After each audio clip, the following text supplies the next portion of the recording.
L'autre mot que l'on voit ensuite dans la isti'adha, c'est le mot Allah. Que dire du mot Allah? Il y a tellement de choses à dire. Alors, d'un point de vue maintenant de la langue arabe, le mot Allah, première des choses, c'est que les savants, dans l'histoire, se sont posé la question, est-ce que le mot Allah, il a une origine, il a une racine, une étymologie? Est-il dérivé d'un mot de la langue arabe? Ou est-ce qu'il est figé, il a toujours été appelé de cette manière-là, sans qu'il découle d'une racine particulière? Donc est-ce qu'il est mushtaq ou est-ce qu'il est figé jamid? Eh bien, on a un groupe de savants, dont Sibawayh, le grand savant de la grammaire d'origine perse, Al-Khalil, Al-Shafi'i, Al-Khattabi et d'autres, ont dit que le mot Allah n'est pas issu d'une racine. Il n'est pas issu d'une racine, d'un radical. Donc il n'est pas mushtaq. Et ils ont pris pour preuve le fait que quand on va interpeller le mot Allah, Ya Allah, eh bien le alif et le lam, ils restent et ils se maintiennent. D'accord? Alors que lorsqu'on va interpeller une personne, on ne peut pas lui laisser l'article. Si l'article, c'était quelque chose qui avait été ajouté, quand j'ai envie de dire Ya Ar-Rahman, c'est pas possible. Ya Ar-Rahman. D'accord? On ne pourra pas interpeller comme ça. Il faudra enlever l'article pour dire Ya Rahmanu. Quand on a un mot comme ceci, qui a un article au début, si c'est un article qui est ajouté, eh bien lorsqu'on devra interpeller cette personne-là, on devra retirer l'article. D'accord? On devra retirer l'article.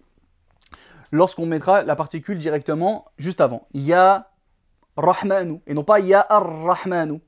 Ya Maliku, et non pas Ya El-Maliku.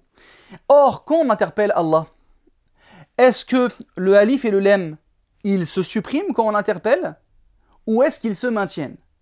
Eh bien, quand on interpelle Allah, ça se maintient. Ça prouve que ce alif et ce lam au début n'a pas été ajouté. Donc, ce alif et ce lam sont indissociables du mot, ils sont intrinsèques au mot. D'accord? Parce qu'on va dire Ya Allah et on ne va pas dire Yallah, Yallah.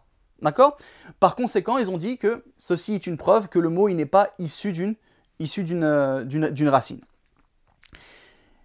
D'autres savants voient au contraire que le mot Allah a une origine dans la langue arabe. Il vient d'une racine. Il vient de la racine Hamza, Lem, Ha, notamment du verbe aliha ya'lahu ou alaha ya'lahu, qui signifie adorer en tant que Dieu. Donc le mot Allah viendrait de la racine Hamza, Lem, Ha, qui signifie adorer en tant que Dieu. Et à l'origine, le mot Allah, ça s'écrivait comme ça. Et se disait comme ça, El-Ilah.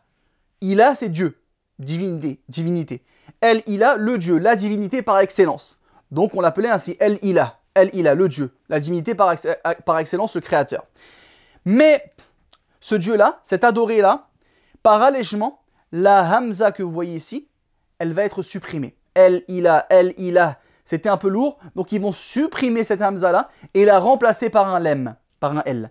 Ce qui fait qu'on va avoir à la place de la Hamza un Lem, et juste après il y a un autre Lem, ce qui va s'imbriquer et donner une assimilation, une shadda.